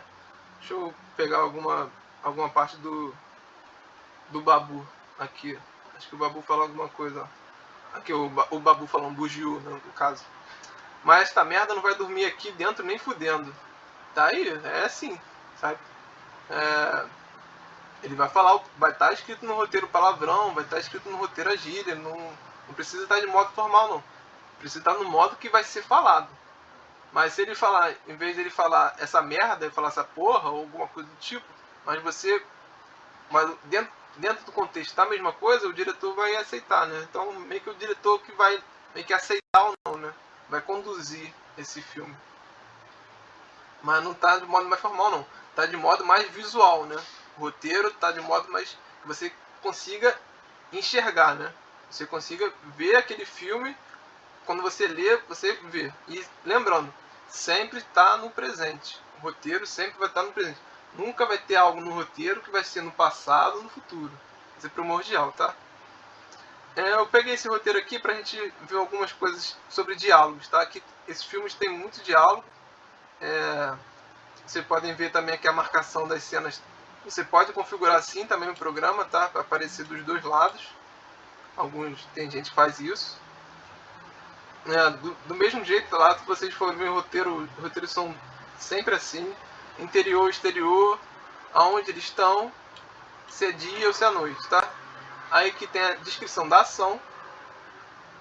Quando aparece a personagem a primeira vez, ela tá em letra bastão. E aparece como é que ela é, ó, uma mulher dos seus 50 anos. Então sempre tem essa caracterização pelos anos, acho que fica de forma mais que você consegue visualizar melhor, mas se você quiser pode botar mais caracterizações, mas normalmente é assim, tá? É interessante que nesse roteiro aqui, sempre quando tem um personagem, ele bota a letra bastão nos nomes. Eu costumo fazer isso também, mas aí vai de diretor para diretor. Usualmente é quando aparece a primeira vez, mas aqui ela já tá botando todas as vezes, tá? Então é mais a estilo de como é que o diretor escreve. A gente vai ver daqui a pouco o roteiro de Parasita, que ele tem um estilo até um pouco diferente, né? Que eu acho que é até um pouco mais fluido, mas é um pouco mais difícil de escrever, mas é também um roteiro bem legal. Só para ter algo aqui, quando, vamos dizer, a pessoa está falando e tem alguma coisa interrompeu, alguma coisa interrompeu ela e ela vai continuar a fala, vai ter aqui, ó, um conte, tá? Você vai botar entre parênteses, mostrando que ela está continuando a falar. Pode acontecer de interromper, aqui, ó. Não, aqui nesse caso teve alguma coisa interrompendo mesmo, mas pode ser que ela esteja falando algo muito grande e vai de uma página para outra. Deixa eu ver se tem algum exemplo daqui. Aí você vai ter que botar o conte também, mas quando é... Não, aqui não.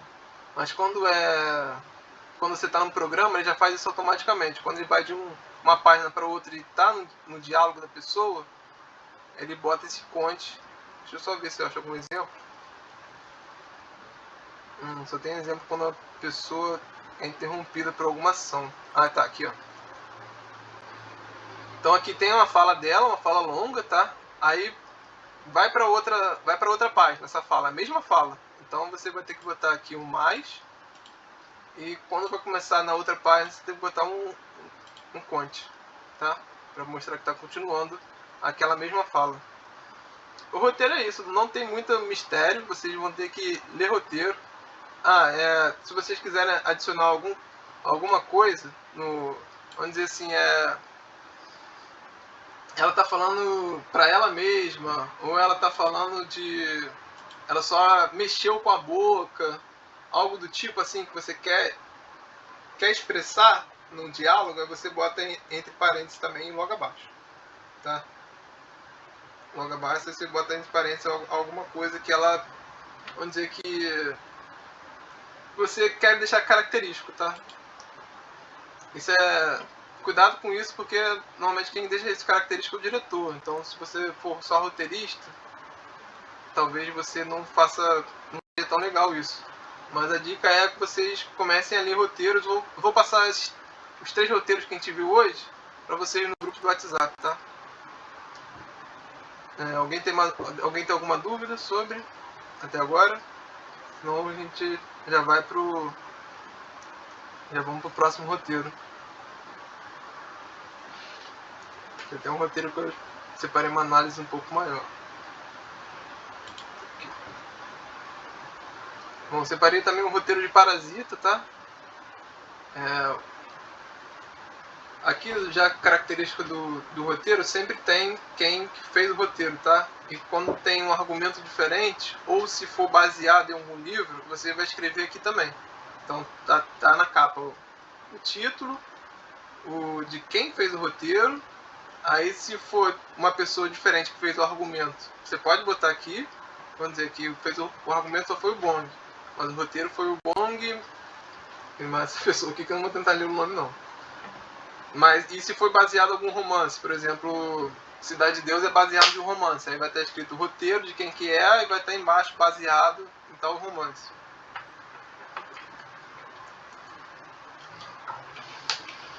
É muito comum pegar referências da literatura para fazer o roteiro, tá? Então, Cidade de Deus, por exemplo, Bicho de 7 Cabeças. E as produtoras ficam ligadas em lançamentos de livros. Então, vamos dizer, um livro foi lançado e a produtora leu esse livro e acha que é bom, ela já vai se resguardar dele ali. Ela vai tentar oferecer um contrato de exclusividade para aquele livro se transformar em roteiro, tá? Para essa produtora. O Bicho de 7 Cabeças foi assim. Então, era uma produtora não é tão grande, mas ela consegue meio que pegar bastante dessas obras brasileiras que saem e são obras boas, mas não tem muito ainda que late, né? Vamos dizer assim. Então eles pegam essas obras no começo, fazem um contrato que seja até melhor para eles e às vezes essas obras explodem, né? E não tem nem filme ainda. Então às vezes esse livro vai explodir e aquela produtora só pensou nessa explosão do livro para depois criar o filme. E até um bom jeito também de fazer se você testa o seu público, né? Então se o público ele gostou do livro, ele tem uma tendência a gostar do filme também, né? Sendo que são coisas diferentes, mas só para você ter uma estimativa de público também. Tá, vamos lá pro roteiro de Parasita, né? Tô transmitindo, não tô? Tô. Tá. Vamos lá pro roteiro de Parasita. Ele começa... Aqui é interessante que no Parasita, a tela preta ele já começa com cena 1, tá? No estômago, a tela preta não era cena 1. Então, só para diferenciar, aqui ele já botou que os créditos iniciais já começam com a cena 1, não tem problema, tá? Vamos lá, vamos ler aqui um pedaço dele. Acompanhada por uma música obscura, mas curiosamente otimista. No final dos créditos, o título principal em caligrafia estranha, enche a tela, Parasita. A música se encerra. Então, aqui ele só dá referências da música, ele não fala qual música que é, qual trilha sonora que é, mas ele já tem os sentimentos que ele quer transmitir na música, tá? Então aí, quando quando a pessoa for fazer a trilha sonora, ele já sabe, já tá sabendo o que o cara espera, né? O que o roteirista espera. Aí começa com a cena 2. Interior de um semi-porão de um apartamento úmido em um semi-porão. Kim Yu, de 24 anos, corre de canto em canto desesperadamente procurando um sinal de Wi-Fi. Várias redes aparecem, mas estão protegidas por senha. Kim Yu, não. Não uptime, não. Uptime, né? O vizinho de cima colocou senha no Wi-Fi. Aí 3, quarta adjacente. Olha só que interessante.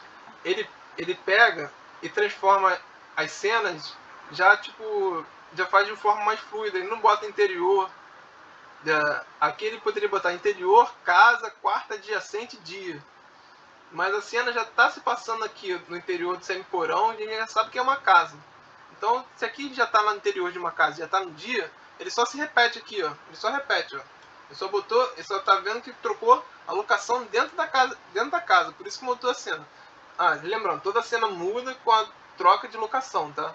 Então, se a gente está indo de um lugar para outro, ele vai ter uma troca de cena. Você pode caracterizar quando é uma troca de cena dentro do mesmo local, ele poderia botar aqui traço quarta adjacente.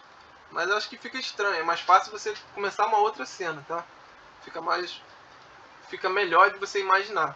Então aqui tá no semi-porão, depois ele vai pro quarto adjacente. Aí você pode ver que ele vai fazendo isso, ó. Aqui já vai para outra sala. São filmes, um filme, o Parasita, ele passa muito dentro de uma locação. Então essa locação ela vai tendo vários cômodos, né? Vários cômodos vão mudando, né? Sem querer dar muito spoiler, né? Mas a maioria já viu o Parasita. Isso acontece muito quando eles vão lá pra casa que são a família mais rica, né? Quando eles vão pra casa da família mais rica, isso acontece direto. Uma hora tá a cena passando no quarto, outra hora tá uma cena passando na sala, outra hora tá passando no banheiro.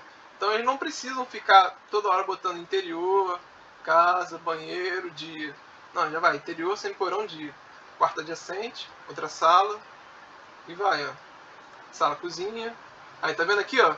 Aqui já teve um movimento de sala-cozinha, mas é um movimento que a troca é bem assim, tipo assim, o quarto já está fazendo ligação com a cozinha, né? Então é uma troca rápida que você pode botar aqui dentro do roteiro. 6 banheiro. Aí, aqui, como ele teve uma troca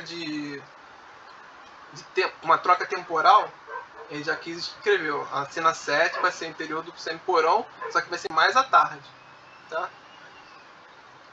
Aqui ele, no diálogo ele caracterizou que o Kim Jun ia falar para Ki Yu agora. Então, às vezes você pode caracterizar assim também, ó, aqui, ó, suspiros, tosse, tá vendo? Quando você quiser caracterizar como é que é a fala, para quem é a fala, você bota entre parênteses. Vamos pegar aqui, por exemplo, ó, interior barra exterior, como eu falei antes, porque ele tá saindo de dentro, ele tá dentro da casa e vai sair da casa, tá? Então é algo assim que vocês podem pegar de referências, tá? Aqui, ó, por exemplo, aqui você botou mais tarde, tá? Cena 9, mais tarde. É algo assim que foge bastante, mas eu achei bem fluido. O roteiro dele é um roteiro assim que foi bem premiado por isso, que ele é muito fluido, é muito fácil de ler. É um roteiro que você, quando lê, você fala assim, pô, que roteiro simples e bom, tá? Sabe? É um roteiro que segue a premissa dos 3 atos. Vou falar um pouquinho mais dele, mas deixa eu ver se tem alguém com alguma dúvida. Alguém tem alguma dúvida nessa parte? Principalmente do filme do Parasita, algum comentário?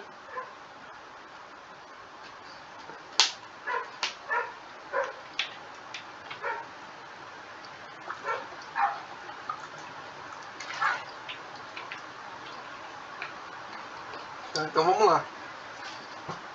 E como é que é feito esses atos dentro do filme do Parasita, tá? Primeiro, ele estabelece contratos, né? Então, ele vai ter meio que tem 2 famílias principais que ele vai apresentar essas famílias, vai apresentar os personagens principais, o universo que ele tá e vai estabelecer os contratos que tem entre essas duas famílias. Então, ali você começa a estabelecer os laços que tem, como é que os personagens estão se interligando, né? Então, nessa primeiro ato, é um primeiro ato bem longo, até mais longo que em filmes normais. Esse é um ato que você tem uma apresentação de personagens, você tem todo o estabelecimento de contratos dele, e você tem meio que uma busca deles por querer algo, né? Então todo mundo ali está querendo algo, tem um objetivo de alguma coisa, né? Aí vai para o segundo ato. No segundo ato do filme, ele já tem a avaliação desses contratos, já tem um desenvolvimento da história ali, já tem os contratos estabelecidos, cada um já tem a sua profissão dentro da outra família. Para quem não viu um filme, é uma família pobre trabalhando com uma família rica, tá? Então, no começo do filme, o primeiro ato é a família pobre indo trabalhar para a família rica, estabelecendo quais são os contratos, as funções dele, de todo mundo, e todo mundo querendo algo, todo mundo em busca de algo, tá? Aí vamos pro segundo ato. O segundo ato já é o desenvolvimento dos personagens, né? Então os personagens já estão se desenvolvendo, já estão avaliando aqueles contratos, já estão, além deles estão querendo, eles já estão querendo, tipo, já estão tomando ações, né? Eles já querem saber de mais coisas. Tem um momento que é crucial, né? Que é um momento de avaliação, de mudança de perspectiva, né? Nesse desenvolvimento dos personagens, que é quando reclamam do cheiro, né? Do protagonista, do motorista, que eu acabei de ler o roteiro, mas não lembro o nome dele. O chefe dele reclama do cheiro dele, então ali já tem um desenvolvimento de avaliação dos contratos. Ele já sai de um estado que ele estava satisfeito com o trabalho dele, tinha arranjado um emprego novo de motorista, mas aí como reclamam do cheiro dele, já tipo meio que altera aquele sentimento dele. E aquilo ali tem o cheiro ali no filme tem um significado que vai ser, assim, o significante é o cheiro, né? O cheiro do motorista. E esse significado vai se desenvolver ao longo do filme, né? Vai criar várias coisas e vai ter participado do clímax, né? E o que é o terceiro ato? Quando está desenvolvendo essa história, os personagens saem dessa fase do apenas querer, eles já estão sabendo como é que funciona a vida dos patrões, já estão ali na casa dos patrões, né? Já está vivendo ali a rotina deles e tudo mais. Tem o clímax, né? Que é quando esses personagens já estão, além do saber, estão querendo um poder maior, né? Então ele já tem a transformação definitiva daqueles personagens. Aqueles personagens começam a agir de fato de uma forma mais expressiva, né? Então é difícil falar sem spoiler, né? Mas ainda mais no terceiro ato. Então o clímax surge a partir disso. Então tem uma mudança de comportamento, vai tendo mudança de comportamento dos personagens de forma clara, mas quando chega no clímax é de forma vigorosa, né? Então tem um ato ali do clímax, estabelece, tem um desenlaço ali e o filme se estabelece a partir daquele conflito principal, né? Aquele conflito que surge entre o rico e o pobre, né? Enfim, e é interessante vocês verem, quando vocês lerem o roteiro, se vocês forem ler o roteiro, vocês podem até determinar quais são esses atos, esses conflitos, né? Ah, isso aqui aconteceu na página tal, né? Ah, isso aqui aconteceu na página tal. Eu tenho até marcado isso aqui, eu posso até pegar para vocês depois, em qual página acontece a mudança dos atos, tá? Eu vou pegar depois, que eu não estou lembrando agora. Mas tem... Você mesmo lendo, você mesmo vendo o filme, você consegue estabelecer, no minuto tal acontece a mudança do primeiro ato para o segundo ato. No minuto tal acontece a mudança do segundo ato para o terceiro ato. No minuto tal acontece o conflito dentro do segundo ato, como a gente já falou anteriormente. Tá? Então é importante vocês entenderem isso. Alguma dúvida sobre o roteiro? Algo do tipo? E é interessante, vocês têm um argumento. Para vocês transformarem esse argumento em roteiro, o interessante é você fazer a escaleta primeiro. Então, o que seria escaletas? Ainda mais se o argumento for longo, tá? Como é curta, a gente normalmente já começa no roteiro e a gente faz tratamentos depois. Mas o que seria escaleta? É você dividir em cenas e dividir em locações e estabelecer as ações ali. Na escaleta não tem os diálogos ainda. Então é como se fosse... Deixa eu pegar aqui a escaleta por exemplo, 3 anúncios para um crime. Ia ter aqui a cena 1, aonde está acontecendo a cena 1, e é praticamente toda a ação aqui da cena 1. Mas na cena 2, a gente ia ver só isso aqui. Não ia ter nenhum diálogo. A gente não tem diálogo ainda na escaleta. É só pra gente... Então tudo isso aqui ia sair, ó. Já ia pra cena 3. Aí ia ter só isso aqui. Nada disso aqui. Aí a gente ia pra cena 4. Ia ter praticamente só isso aqui. A gente só deixa indicado que as pessoas vão começar a falar. As pessoas não vão falar, tá? Então, por exemplo, aqui também no estômago. Quando a gente for transformar, se a gente quiser transformar o argumento em escaleta, a gente não vai ter o Babu Santana falando. A gente só vai ter as demarcações de cenas e a elaboração das ações. Então a gente tem já, por exemplo, no argumento, que tem uma pessoa chegando na rodoviária. Mas é só isso que está mostrando no argumento. Um homem chega do Nordeste, aqui não falo especificamente do Nordeste, mas um homem chega na rodoviária depois de uma viagem cansativa. E aí a gente pode falar, aí a gente transforma esse argumento, que está falando só que esse personagem saindo de um ônibus, uma viagem cansativa, em detalhes dos dentes de um homem falando. A câmera lentamente vai se abrindo, mostrando um homem de mais ou menos 35 anos, que fala diretamente para a câmera, tendo ao fundo uma parede de concreto, velha e suja. Ele continua a fala iniciada ainda na tela preta. Então a gente teria isso, tá? A gente teria até aqui, não precisa nem... Ou a gente indica só que ele vai começar a falar. A gente não tem o diálogo em si ainda. Ninguém pede escaleta em edital, por exemplo. Na próxima aula a gente vai entender como a gente formata o nosso roteiro para a produção de um projeto, né? Porque a ideia da gente finalizar essa aula aqui é a gente entender... A gente entendeu os processos de criação de um roteiro, né? Criou um roteiro. E aí, o que a gente faz agora? A gente começa a filmar? No nosso caso, sim, né? No nosso caso, a gente começa a filmar, que a gente quer um projeto de pouco custo, de algo que a gente mesmo vai fazer. Mas se fosse algo mais profissional, o que a gente faria? A gente buscaria dinheiro, né? Teria que a gente conseguir formas de patrocinar esse projeto, de a gente conseguir investimentos para esse projeto. A gente consegue isso através de leis e incentivos, tá? De leis, incentivos e editais. Então isso eu vou falar um pouco melhor na próxima aula, só para deixar aqui para vocês. Quando a gente faz um roteiro, a gente meio que pode registrar ele como um direito autoral. Isso aí, alguns editais eles até pedem isso, pelo menos o número do protocolo do registro, porque o registro demora para sair, mas você tem que pelo menos protocolar esse registro para que esse roteiro esteja registrado de alguma forma. E a gente faz isso na Biblioteca Nacional, no site da Biblioteca Nacional.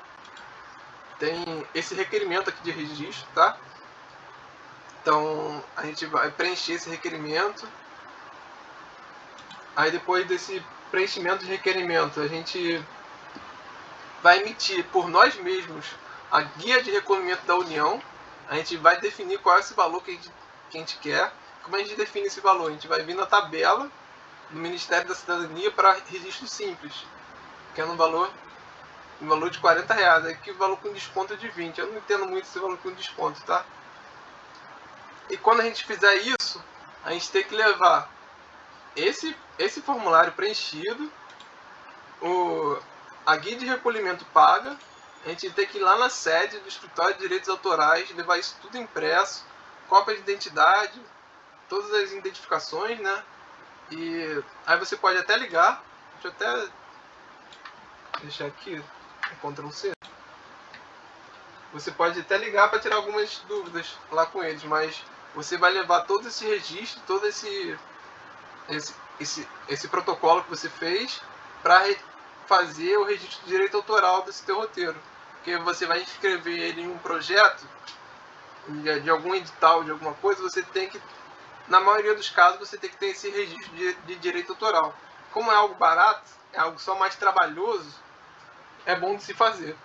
Então meio que conta ponto, né? Você vai concorrer a algum edital e você não tem um registro de direito autoral, você já sai meio que perdendo um pouco e pode ser você tomar um plágio, né?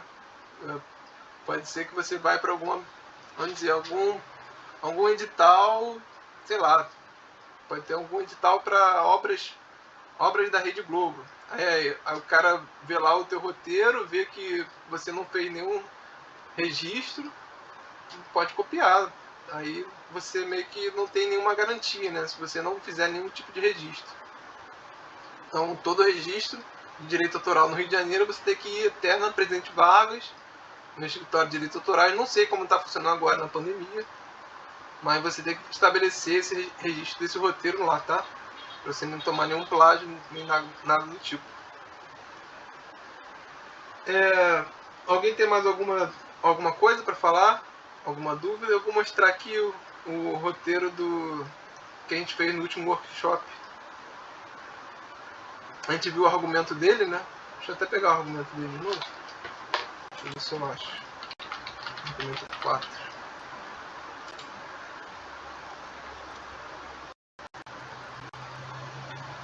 Vou mostrar como é que foi o processo de transformação de um argumento em um roteiro no último workshop que a gente fez. Deixa eu abrir aqui, o computador é meio lento.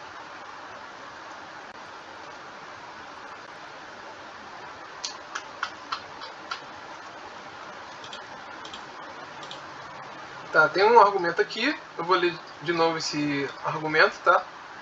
O argumento da vovó descobre o livro digital, aí ele botou o universo, que é nos dias, mais ou menos nos dias atuais. Aí começa, a avó da menina reclama por ver sua neta lendo, pois nunca viu com o livro na mão. Assim... Calma, peraí. Porque aqui ficou... Porque a neta tá com o celular na mão, né? Aqui não ficou muito claro, mas vamos lá. A avó da menina reclama por ver sua neta lendo, pois nunca a viu com o livro na mão. Assim ainda fala que a sua neta só usa o celular. A neta diz que está lendo sim e a sua avó se indigna, porque pensa que ela é dissimulada por estar mentindo tão descaradamente. A avó tolera tudo, menos que façam dela uma idiota. A avó procura os livros no quarto da neta e não encontra nenhum. A menina mostra os PDFs baixados. A avó fica espantada e acha isso impossível. Como ela não gosta de dar o braço a torcer, ela nega que são livros. A neta replica com a ideia de estar lendo. A avó reclama que isso faz mal para a vista e que é melhor ler no papel.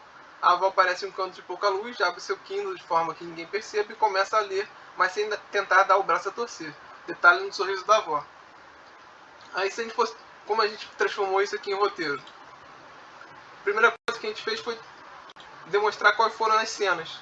A gente pegou todas as cenas e botamos junto com as ações. Então, pegamos a cena 1, botamos qual era a ação da cena 1, a cena 2, qual era a ação da cena 2, a cena 3, qual é a ação da cena 3, tá?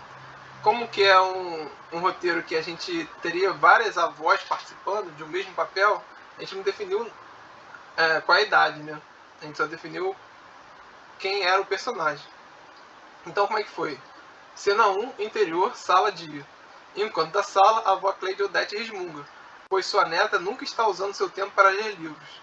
Cleide Odete: essa menina fica no celular o dia inteiro, caceta. Não lê livro nenhum. A neta Valentina revira os olhos. Valentina: que saco, eu tô lendo sim. Cleide Odete: como lendo, se não tem livro nenhum aí? Você é dissimulada. Aí tem uma troca de locação, né? Que ela vai lá a avó tá no quarto, né? Então já vamos pra cena 2. Cena 2, interior, quarto da neta, dia. A avó balança a cabeça e procura livros no quarto da neta. Cleide Odete: tá achando que eu sou trouxa? Na minha época, acaba não encontrando livro algum no quarto da neta. Sua neta chega ao quarto e vê a desordem que sua avó está causando procurar livros. Valentina: aqui, vó, o livro. Valentina mostra o celular para a avó. Aqui, como o celular é peça importante, a gente deixou entre letras maiúsculas. Nele está o PDF de um livro, Dom Casmurro, sendo mostrado em detalhe Aí detalhe, a gente botou em letra maiúscula também, porque era um plano, então a gente deixou esse plano em letra maiúscula. Cleide fica boca aberta. Cleide, isso não são livros, deixa de conversa fiada. Aí tem uma transição, aqui a gente fez um fade out para a gente caracterizar como uma mudança de tempo, tá? A gente até usou um time-lapse lá de um pôr do sol, não lembro agora. Aí a gente vem para a cena 3, a cena 3 é no interior da quarto da avó, já é de noite. A gente abre com fade-in, que é uma transição, que é ficando claro as coisas, né? Então as coisas começam a ficar escuro aqui, fica tudo escuro. Depois elas começam a ficar claras e aparece a cena. E um canto de pouca luz, Cleide está mexendo no celular da neta de forma que ninguém perceba. Detalhe no celular, mostrando o PDF do mesmo livro que a neta estava lendo. Começa a ler mesmo sem dar o braço a torcer. Detalhe no sorriso final da avó. E aqui a gente, nesse software, a gente pode já ver como é que ele fica no formato PDF, tá? Então isso aqui é como se estivesse no formato já PDF. Aqui tem o título do livro, quem fez, tá? Foi a turma. E aqui a gente pode ver que é um filme de 1 minuto, então é basicamente isso, pouco mais de uma página, tá? Então cada mais ou menos, em média, cada página equivale a 1 minuto. O Marco participou do último encontro, do último workshop que teve. Os créditos estão lá no filme, Marco. Está lá no filme os créditos. Então é isso. Alguém tem alguma dúvida? Algo relacionado ao roteiro que não entendeu, que quer que revise? Senão já são 5h50, né? E na próxima aula a gente já começa a falar de decupagem. A gente vai pegar esse roteiro e transformar um roteiro em algo visual, né? Eu vou falar um pouco mais de produção. A gente começa a falar um pouco de produção, de como que a gente... de editais, de festivais, de alguma coisa, como a gente viabiliza orçamento para realizar esse roteiro, como que seriam esses artifícios, tá? E depois a gente já parte para uma área que é mais da direção de fotografia e de direção geral, que é a decupagem, como é que a gente imagina esse roteiro em planos, em cenas, tá? E é isso. Alguém tem mais alguma dúvida? Alguma coisa? Sexta a gente tem o nosso encontro individual, tá? Então, quem quiser um encontro individual na sexta, a gente já vai analisar mais coisas dos projetos de cada um, ver como é que está essa fase de andamento, como é que está essa transformação de argumento em roteiro, para a gente já conseguir, já na outra semana, já iniciar as filmagens. Alguma dúvida a mais? Senão vamos encerrando aqui, tá? Espero que... Valeu, Marco. Vamos encerrando aqui. A gente se encontra faz encontro geral na próxima segunda. Temos encontro na sexta. Espero que vocês tenham uma boa semana. Passem bem. Cuidado com essa fase que a gente está. Tá demais, né? Tá algo que a gente nunca imaginou, mas vamos seguindo. Fala, Éder. Então, só desculpa eu chegar atrasado hoje. Eu peguei que nem aquela situação, tipo assim, peguei um coelho neto e queria chegar em Seropédica em 1 hora, assim, né? E aí me atrasei muito. Mas peguei um bom pedaço de instrução. Então, obrigado também pela oportunidade.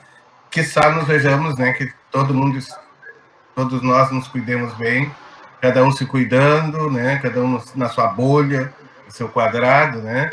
Nos cuidamos todos. Boa semana até sexta. Valeu, Éder. Obrigado pelas palavras aí. Uma boa semana para tu também, para todos. Até sexta-feira. Vou encerrar a gravação aqui.